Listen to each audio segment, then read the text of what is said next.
Alors, je vais commencer. C'est le lever du jour. C'est pour ça que vous ne me voyez pas bien. Je suppose que plus le jour va se lever, mieux vous me verrez. C'est 6 heures et quelques. On entend tous les bruits de la nature. Malheureusement, je crois que sur Zoom, les bruits sont tamisés. C'est un moment particulier pour moi. C'est les moments où c'est entre sommeil et veille, avec souvent une période très prolifique en rêve. Et là, il y a une réminiscence avec plein de souvenirs de mes liens à la forêt. J'étais une enfant précoce. Je savais lire et écrire à 4 ans et je suis passée au CP à 5 ans. Et même si j'ai commencé le CP à 5 ans, on m'a mis au fond de la classe parce que je n'avais rien à apprendre. Donc j'étais très isolée et je me suis ennuyée pendant cette année de CP au fond de la classe près de la bibliothèque. Chaque fois que je levais le doigt, on m'interrogeait pas puisque je savais. Et la maîtresse, qui était adorable d'ailleurs, me disait, mais lis. Voilà. Donc je lisais toute la journée les livres de la bibliothèque pendant que les autres enfants, plus âgés que moi, apprenaient à lire et écrire. Je pense que avec le recul, on aurait mieux fait de me mettre directement en CE1, j'aurais été plus stimulée et, euh, et sûrement l'adaptation aurait été peut-être plus simple au niveau relationnel. Parce que finalement, étant précoce, plus jeune, je portais des lunettes, un accessoire pas inclusif à l'époque. Et du coup, j'étais très seule. Et les moments que je voulais vous relater ici, c'est les moments de connexion profonde avec les êtres de la forêt, avec les arbres, le petit peuple, le petit monde qu'on croit ou qu'on ne croit pas exister. Et ma première forêt, c'est dans la Montagne Noire. Mes grands-parents avaient rénové une ancienne bergerie en vieille pierre, dans Martomis, un tout petit village près de Saint-Pons de Thomières, dans la Montagne Noire, en Occitanie. Et on y passait tous nos étés, une partie dans cette maison et ses forêts, une autre partie en colonie, et pas mal d'hiver aussi, et beaucoup de vacances en vrai. Et mon grand-père avait des hectares de forêt, donc de sapins et de châtaigniers.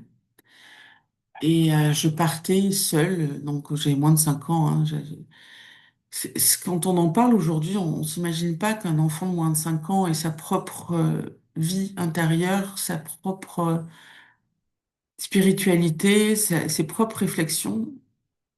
J'en ai un souvenir d'une grande maturité.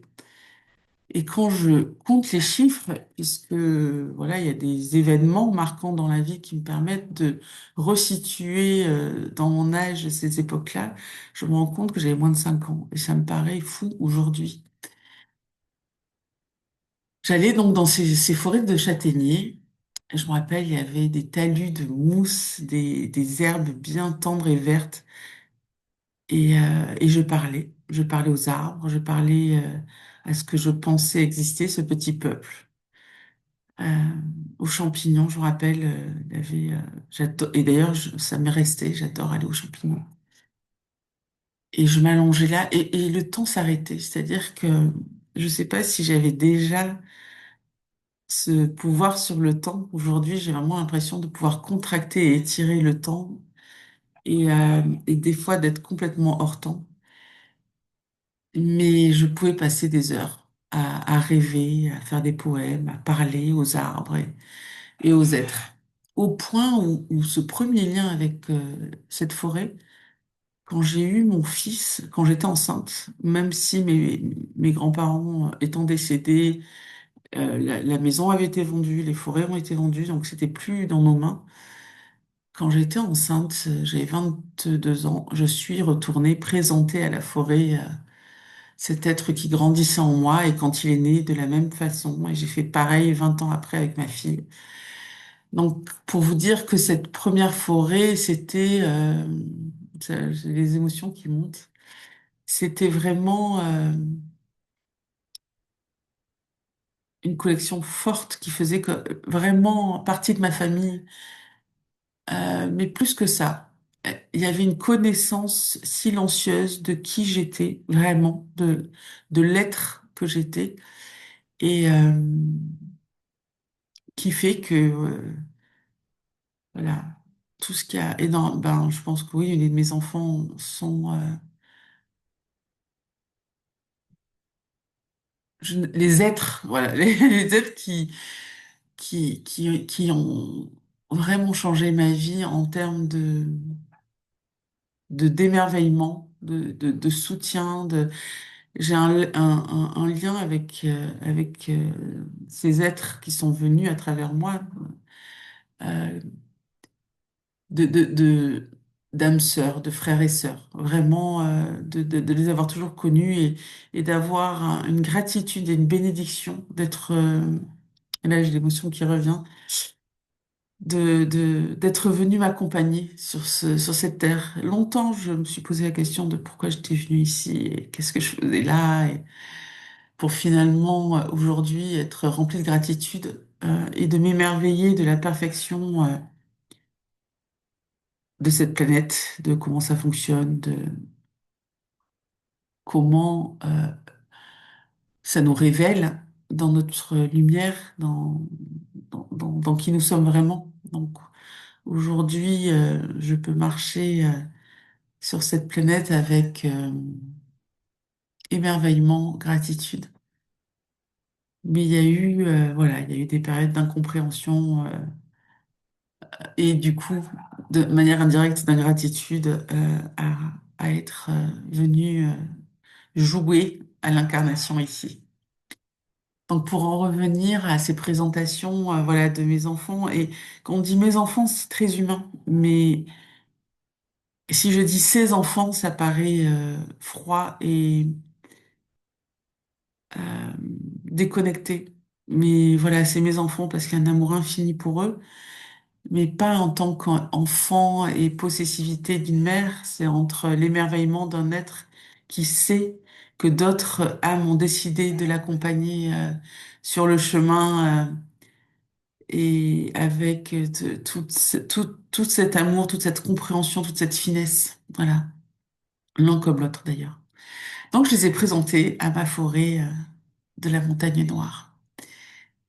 Je sais que je vais couper des épisodes parce que sinon les vidéos seraient trop longues, mais je vais vous raconter toutes mes forêts, qui ne sont pas mes forêts, on est d'accord, c'est comme mes enfants, ce sont le peuple des arbres, le peuple végétal, le règne végétal, on dirait même, qui m'a accompagnée tout le long de ma vie et avec qui j'ai une connexion très profonde. J'ai toujours eu l'impression de parler aux arbres, de comprendre, et même plus âgée, hein, plus grande, on va dire, de pouvoir soutenir et aider ce règne-là. Je vais essayer d'être chronologique et de pas sauter direct aux souvenirs qui me submergent. Et encore, parce que j'y arriverai. Donc, il y a eu cette forêt-là de la Montagne Noire qui reste gravée. D'ailleurs, j'y retourne, c'est ce qui est fou. Et mon rêve avait toujours été d'avoir une maison de vacances dans cette région. Et finalement, c'est pas dans cette région que je vais émigrer. Je vais aller dans les forêts d'à côté, qui sont les Cévennes. Et ce qui est marrant avec les Cévennes, c'est que ça a jalonné toutes les 20 premières années de ma vie, mais pas comme un lien intime, comme un lien de visiteuse. Donc, elle reste à découvrir pour moi, tout en sachant que j'y suis allée plein de fois. J'y suis allée plein de fois à plein d'âges différents, mais sans me connecter avec ce lien intime que je fais normalement avec les forêts. Et sûrement qu'il n'y a pas de hasard, parce que je vais y vivre, hein, dans cette forêt des Cévennes, et bien sûr, je vais tisser des liens très intimes. Et en attendant, ce que je fais depuis un certain temps, c'est que quand je tisse un nouveau lien intime avec une forêt, je la lie aux autres forêts que j'ai visitées, comme des ponts, parce qu'il se trouve que les forêts que j'ai visitées sont sur plusieurs continents, donc les mers les séparent. avec toutes les recherches, les dernières recherches scientifiques qui ont été faites, on sait que les arbres communiquent par leurs racines. Maintenant, quand les mers les séparent, comment ça se fait? Moi, je pense qu'au niveau vibratoire et fréquentiel, ça se fait quand même. Et si je peux être un pont qui lie les forêts et qui leur permettre de communiquer, de se régénérer, de se raconter des histoires, les histoires des humains, les histoires du règne animal, du règne minéral, et, euh, et de se raconter l'histoire de la planète, de tout ce qui se passe, parce que c'est, je pense, avec le règne minéral, les plus anciens témoins de ce que porte cette planète et qu'on nous cache ou qu'on a oublié. Je suis sûre qu'un jour on retrouvera les mémoires complètes de cette planète. En attendant, les arbres sont vraiment, sont des êtres paisibles, tranquilles, accueillants, écoutants, qui harmonisent, qui portent tellement, qui absorbent tellement, et qui vont souffrir en silence, je dirais. J'ai découvert des forêts sur la planète qui étaient en souffrance et forcément ils peuvent pas, ils peuvent parler à ceux qui les comprennent, mais ils peuvent pas hurler, ils peuvent pas dire arrêtez. Et j'ai pu pleurer pour des arbres qu'on abattait et qu'on coupait. J'avais un lien, j'ai un lien avec les arbres aussi fort qu'avec les êtres humains. Je dirais, c'est, et quand je parle des arbres, c'est tout le règne végétal. La même chose pour les arbustes, pour les fleurs. Et du coup, j'ai un rapport au règne, au monde animal et des insectes assez pacifié parce que bah, c'est leurs meilleurs amis. Il y a il y a vraiment un échange qui se crée de régénération et de vitalisation entre les deux. Donc, vous allez me dire, mais quelle était ta seconde forêt? Alors, c'était pas les Cévennes, même si j'y suis allée beaucoup aller. Ma deuxième forêt, après, alors la montagne noire, ça a duré, vous avez compris, une vingtaine d'années. Je pense que ça a été au Danemark, des forêts dans le Jutland. Je me suis mariée à un Danois, donc j'ai passé 8 ans au Danemark dans ma vingtaine. Alors certes, on habitait à Copenhague et à Klampenborg, bien sûr. Klampenborg, dans le nord de Copenhague, des forêts extraordinaires avec des biches, des cerfs, là qui viennent. Je vois, vous les voyez, ils sont avec vous, mais ils sont pas du tout apprivoisés, ils sont sauvages, des hordes. Et ouais, un sacré lien qui m'a permis, bah, qui a joué un très grand rôle aussi dans ma rencontre amoureuse. C'est pas le sujet, donc je le prendrai pas aujourd'hui. Vous voyez, le jour se lève là, on va voir un peu mieux. Et ensuite, ça a été les forêts donc de Vradsand dans le Jutland, des forêts où il y a à la fois de la bruyère et des grandes étendues de assez dégagées de bruyère et des forêts denses aussi de sapins d'hiver et alors des champignons de fou. Les plus gros cèpes que j'ai vu que j'ai trouvé, c'est là-bas, surtout il n'y a pas beaucoup de Danois qui ramassent les champignons. Ensuite, il y a eu, je réfléchis un peu dans mon ordre chronologique, mais il y a eu les forêts de séquoia et de redwood en Californie où j'ai vécu une année avec mon fils. Là, j'avais des raccoons et des biches toujours qui venaient dans mon jardin.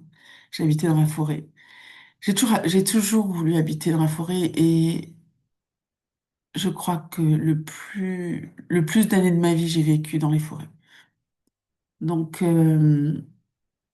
c'est pas très français ce que j'ai dit, mais c'est pas grave. Et du coup, les forêts de séquoia, c'est immense. Ce sont des arbres. On lève la tête, on voit pas la cime.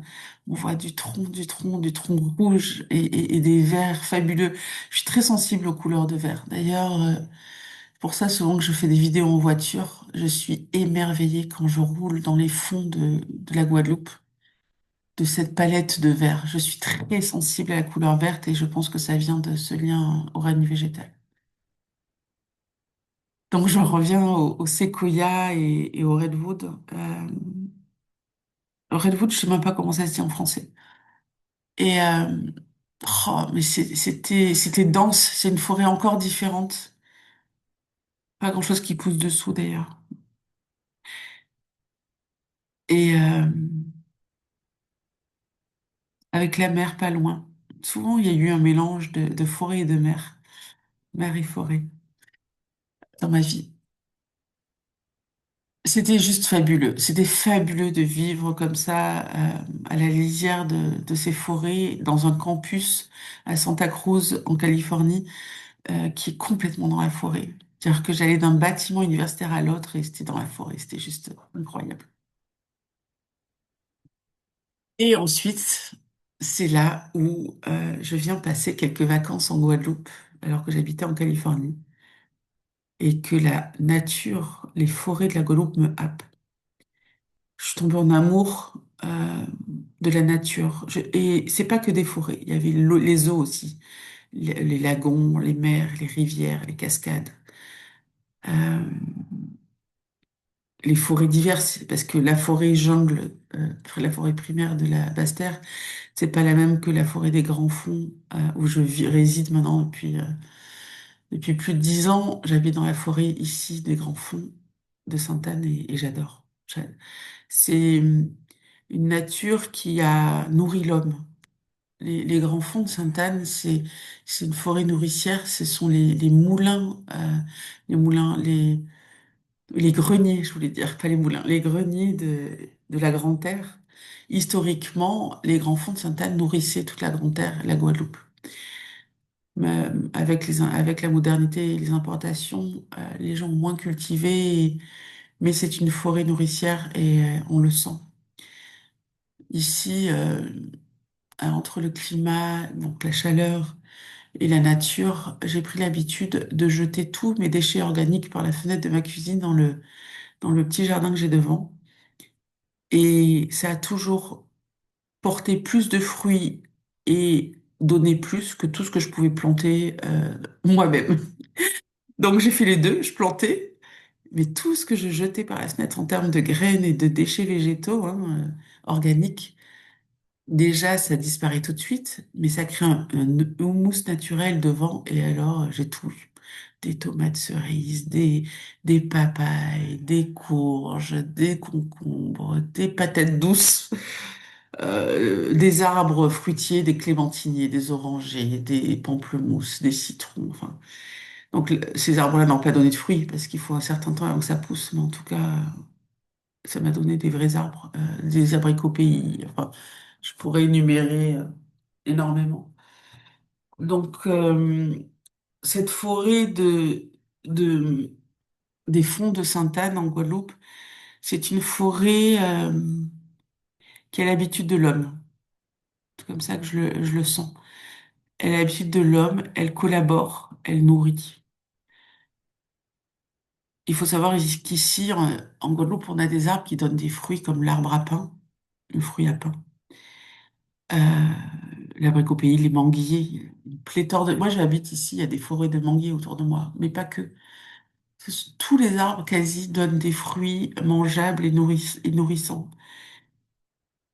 En plus de nous émerveiller par... vous voyez, devant moi, je peux pas me mettre devant un mur. Donc mon bureau, il est face à une fenêtre et face à la nature. Ça a toujours été comme ça. Donc là, je vois tous les arbres devant moi et il y a même des fleurs sur des arbres. Il y a toujours des lianes qui poussent dans les arbres et qui donnent des fleurs. Enfin, c'est extraordinaire. Et donc ça fait plus de... Je suis arrivée ici en 2003. Donc ça va faire 23 ans que je suis dans les forêts et les végétations de la Guadeloupe. Un vivier extraordinaire, j'allais dire encyclopédie pour sa richesse, mais il y a un autre mot, je suis sûre, qui peut décrire le nombre. infini d'essence que nous avons ici. Et donc, ma prochaine étape, et bien sûr, je vous ai pas encore parlé des forêts des vacances. Je vous ai parlé là que des forêts dans lesquelles j'ai habité. Et donc, bientôt, je vais aller habiter dans les Cévennes. Donc, je vais découvrir d'une autre manière, pas en touriste, mais en habitant sur place, les forêts des Cévennes. Et j'ai fait le lien depuis un certain temps entre les forêts de Guadeloupe, la nature de Guadeloupe et l'endroit où je vais aller dans les Cévennes, pour lier ces connaissances-là comme euh, du coup j'ai rajouté la montagne noire, les forêts de Californie.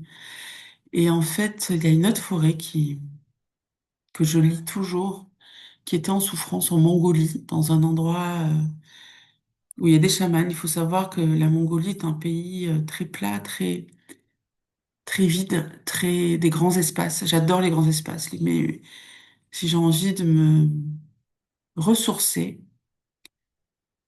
d'aller dans le Grand Canyon ou dans la vallée de la mort ou dans tous les déserts qu'il y a sur la planète, dont la Mongolie, dans plein d'endroits, ça me régénère énormément. Donc les forêts, c'est mon quotidien, les déserts, c'est mes espaces de régénération, les grands espaces. D'ailleurs, j'ai beaucoup lu, je crois que c'est Jacques Vanier qui écrit sur les expéditions au pôle Nord dans l'Antarctique où c'est vide et je peux lire des livres comme ça pour me régénérer quand j'ai pas la possibilité d'y aller en vrai. Donc j'ai fait un séjour en Mongolie et Nora était petite, donc je ne me rappelle plus, entre 7 et 10 ans de ça. Et ouais, je pense qu'il y a 8 9 ans. Et du coup, c'était bien sûr un voyage chamanique. J'ai rencontré énormément de chamans et j'ai adoré les grands espaces, j'ai adoré les animaux libres, des troupeaux de chevaux, des troupeaux de bisons ou de buffles, je ne me rappelle plus, en tout cas, des troupeaux de tout, en fait. C'est des yaks, je crois, là-bas. Ça me fait sourire parce que j'étais tellement fascinée et tellement remplie d'amour que je me suis approchée comme ça d'eux. Et je rappelle notre guide, je sais pas, il n'a pas pu m'empêcher. Il n'a pas pu m'empêcher. Et la nature reprend ses droits. Le yak n'était pas tout à fait convaincu de de mon osmose amoureuse avec lui. Mais je pense que c'est parce qu'il y avait ces petits transports russes là et le groupe pas très loin derrière moi. Je pense que j'aurais été seule. Je sais pas, je me fais des films peut-être. Mais en tout cas, je me suis rapprochée, mais à moins d'1 mètre d'un troupeau de yaks avec un amour infini et une fascination. Je crois que j'étais en transe. Et, et le guide a percuté que là, ça allait plus le faire. Il a fait monter tout le monde dans le van russe. Et il m'a dit, tu viens maintenant, tranquille, etc. Enfin, mais c'est, c'est, c'est qui je suis, c'est comme ça. J'ai quelqu'un qui m'a dit, qui se rappelait que la première fois qu'elle m'avait vue en Guadeloupe, et c'était je m'étais garée n'importe comment sur le bord de la route pour aller parler à une vache, à un bœuf, et je m'étais rapprochée d'elle, etc. Elle m'a dit, elle était fascinée. Et c'était la même fascination que j'avais, cette même envie de communiquer. Et c'est pas le côté gneu de l'humain qui, oh, les animaux, ça n'a rien à voir. C'est une communion. Une communion que je ressens à un moment donné. Et, euh, et d'ailleurs, c'est pas avec tous les animaux que je rencontre non plus, mais bon, voilà. Bref, donc, après une expédition de quasi 3 jours, pour aller de la capitale de Mongolie, j'ai plus le nom là en tête, jusqu'aux terres des chamans très loin. On a mis, je crois, 2 3 jours en van russe sur des terrains pourris. Il fallait s'accrocher à l'intérieur. Alors, imaginez des journées entières de conduite comme ça. On a campé dans la toundra, enfin, voilà, c'était une sacrée aventure. Pour arriver finalement à un endroit qui est le lac des chamans, un lac sacré où la seule, Pour rentrer dans l'eau, il fallait vraiment remercier, avoir cette conscience. C'était la seule eau qu'on avait pour se laver, donc se laver sans, bien sûr, sans produits chimiques et sans produits polluants. Des toilettes creusées dans la terre, pas dans la forêt ou aller dans la forêt. Et, euh, et des forêts, bien sûr. Et des forêts décimées. Faut savoir que en Mongolie, le moyen de cuisiner et de se chauffer, c'est le charbon ou c'est les arbres, c'est le bois. Et dans cet espace-là, reculé, parce que moi, bien sûr, tout de suite, ce que j'ai fait, c'est que je suis allée dans la forêt qui était, il y avait une forêt en fait, pas loin du lac et du campement où on était, et j'ai senti la souffrance, mais tout de suite, et j'ai communiqué. Donc tous les jours, j'allais faire des soins et, euh, et j'ai promis que je serais toujours là. Donc du coup, je pense que le lien à cette forêt en Mongolie est très puissant parce que je me suis engagée et je les connecte à toutes les forêts que je connais sur le reste de la planète. Je pense que je vais retourner bientôt en Mongolie et dans cet endroit pour voir où ça en est, pour voir si elle a été respectée, régénérée. En fait, pourquoi être en souffrance? Parce que les hommes coupaient plus que ce qu'elles poussaient. Il n'y avait pas de... Et c'est pas un jugement, hein, parce que je suppose que c'est par survie que c'était fait, mais c'était mal fait. C'était pas fait avec intelligence, avec harmonie. Euh, il y avait des troncs dans cette forêt, il y avait des troncs à terre. Il n'y avait pas d'équilibre de coupe pour faire respirer la forêt. C'était juste un massacre, vraiment. Et d'ailleurs, c'est les vibrations que j'ai reçues et j'ai beaucoup pleuré avec eux et pour eux. De toute façon, je ne pouvais pas m'empêcher de pleurer et de prier, d'apporter de l'amour et surtout je pense que je fais beaucoup d'Ho'oponopono, donc de pardon pour régénérer. Je pense que notre rôle en tant qu'être humain, c'est que quand on a la conscience, on peut contribuer. Parce que vous allez dire oui, mais bon, ce que tu as fait, c'est du pipi de chat, à quoi ça servait? C'est pas dans l'efficacité pragmatique. C'est un représentant de l'espèce humaine qui a conscience de ce qu'on a fait, de notre responsabilité et qui humblement demande pardon et apporte son amour. Je pense que c'est toujours bénéfique de prendre cette posture et de contribuer. De... Ça y est, le soleil se lève. Quoi, il s'est déjà levé depuis un moment, mais là, il va arriver par ici. Donc voilà, je pense que notre contribution de conscience, elle est importante et elle compte. Elle compte pour nous surtout, pas forcément pour le règne végétal qui va comment on appelle ça, nous survivre, comment on dit? Nous survivre, tout simplement. Bien sûr que la nature va nous survivre, mais ces petites bulles de conscience qu'on peut nous s'offrir, nous, à l'espèce humaine, c'est important. Toutes ces bulles ajoutées les unes aux autres, peut-être, vont contribuer à plus de conscience sur la planète. Et quand je parle plus de conscience, c'est de la conscience humaine, on est d'accord. Je pense que les autres règnes ont une conscience bien plus élevée et plus juste que nous.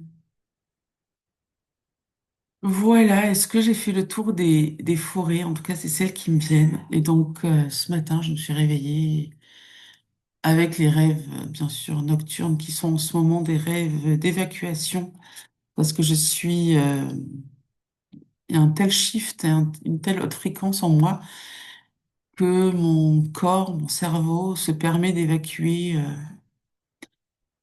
des résidus, je dirais des scories de vie passée, de vie passée dans cette vie-là, hein.